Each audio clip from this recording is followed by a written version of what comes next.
This news update is brought to you by Desi Swag. Netherlands में Pakistani dresses और Indian fashion का नाम Desi swag.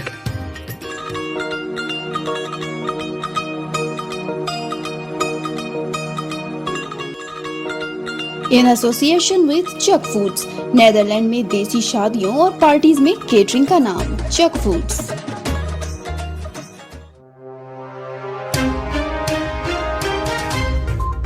अस्सलामुअलैकुम, मैं हूं अमरीन अली और आप देख रहे हैं वॉइस ऑफ उर्दू। नाज़रीन, ईद उल अज़हा के मौके पर पकवानों में इस्तेमाल होने वाले मसाला जात की कीमतें आसमान से बातें करने लगी। सब्ज मिर्च, लहसुन, प्याज और लीमू आवाम की दस्तरस से बाहर होकर रह गई हैं। मजीद बता रहे हैं पाकपतन से महमूद अहमद अपनी इस रिपोर्ट में।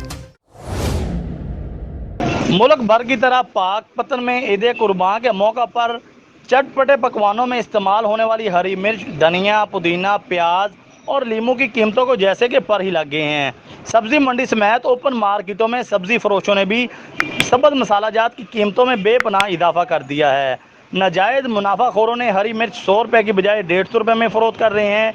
प्याज 35 की बजाय 50 रुपये किलो, अदरक 380 की बजाय 450 रुपये में, लीमू 100 रुपये से बढ़ाकर 250 रुपये में फ़रोख्त हो रहा है।